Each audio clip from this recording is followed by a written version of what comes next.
around you. You haven't been watching the dark corners of the world. Maybe living in a palace has made you soft.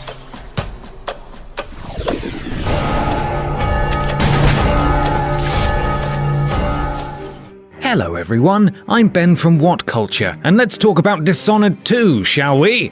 Oh, sorry, Dishonored. That's Dishonored because there's no U in there, Americans. Firstly, let's get the big boy swinging out of the way early. I loved the original Dishonored on PS3, completing it multiple times and even earning my 50th Platinum trophy in the process. So I like to think that I know Arcane's do whatever the you want Stab City formula pretty well. If you are unfamiliar, however, the Dishonored series is a gaslight/steampunk fantasy where you sneak your way about the place using crazy powers gifted to you by a mysterious outsider. But the real question is, can they recapture the magic of the original and do it again? Yes.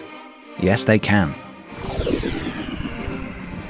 Following the brave work of Corvo Attano to avenge the assassination of then Empress Jessamine Kaldwin and clear his name in the first game, he now serves as royal protector to his and Jessamine's daughter, Empress Emily Kaldwin. In the wake of the assassination of several of her political rivals, which looks bad, a usurper arrives, enacting a coup, taking the throne, and plunging the empire into chaos. She's also totally responsible for those assassinations, by the way. And here's where things get interesting, as you get the opportunity to either reassume the shoes of gruff-voiced mask enthusiast Corvo or his equally dangerous daughter, Emily. Choosing either renders the other obsolete for the duration of the game, and the able-bodied party escapes and goes to live on a boat.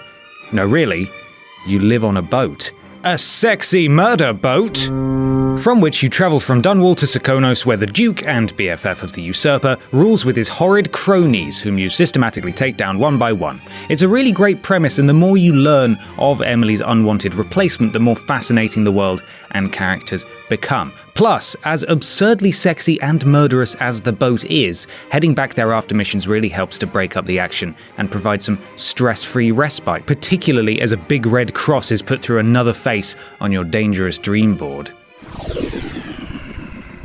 Dishonored is a captivating and unique-looking game with a distinctive sense of style that perfectly matches its Victorian-esque setting. Each character model looks like it's been handcrafted from clay with bulbous noses, accentuated ears, and weird tufts of hair. It really is quite striking, and that extends to the world too, with large ornate buildings, bizarre contraptions, and horrifying mechanisms, and clockwork soldiers. Fuck them. It's as if the harnessing of electricity was accompanied by uninhibited creativity. It's all proper mental, and I love it. But that's not all. The various environments you traverse will be covered in an almost overwhelming level of detail and lore. Each room and building tells a story. You'll find notes detailing the deaths of family members, unique poems and sea shanties, and local newspapers covering the events you've brought to pass. That's not to say it's perfect, though. I encountered numerous text glitches as I played, as well as NPCs walking into objects obliviously, and once I even fell through the floor, which isn't, the best for a stealth game. Plus, for a game that encourages stealth, the fact that the sound of your footsteps appears to play slightly out of sync with your actual movements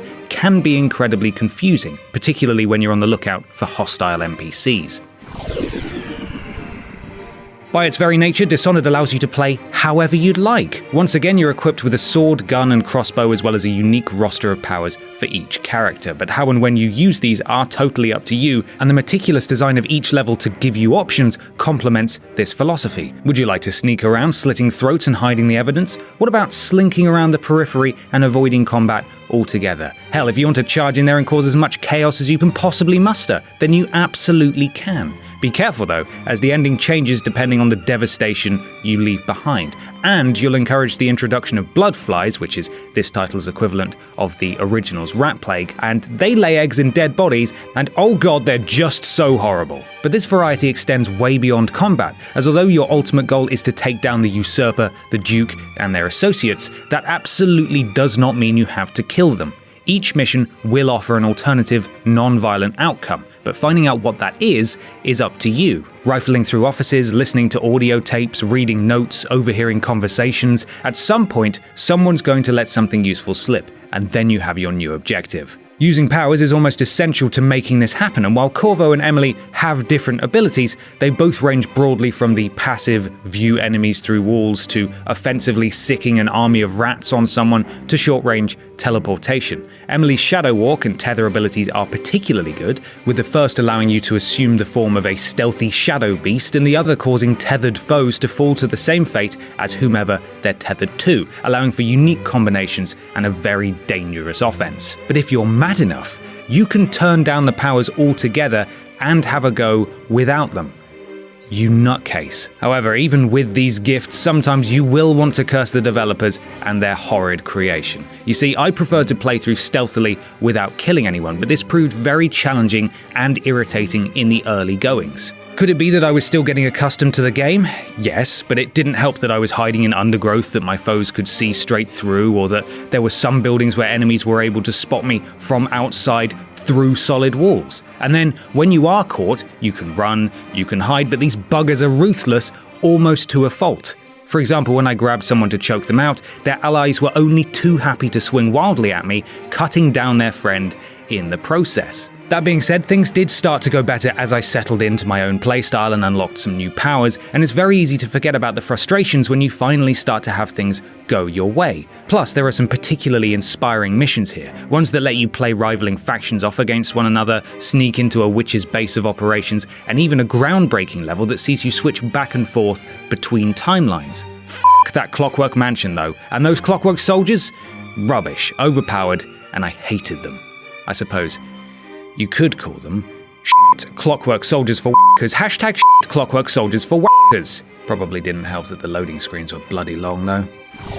Finally, here are 3 things you need to know. Firstly, Corvo and Emily's stories are not the same. Yes, you play through the same missions and have the same end goal, but they have their own experiences, interactions, cutscenes, dialogue, powers, and they control very differently. Secondly, the sheer scope of variety both helps and hinders, as although your unique actions and approaches in levels are perfect conversation fodder, so too are your frustrations and issues. There's a good chance that a lot of the stuff I had a problem with will never be experienced by another player, which makes it very difficult to ever be sorted out. Thirdly, it deserves your attention. As a unique action stealth game that's structured the way it is, there's an unbelievable amount of replayability here. With 2 characters, multiple playstyles, different ways to proceed through levels, and tons of secrets to find, Arcane Studios have lived up to the legend of the original and have crafted a title that does so much right that its biggest flaws seem nowhere near as damaging. Just make sure you save frequently.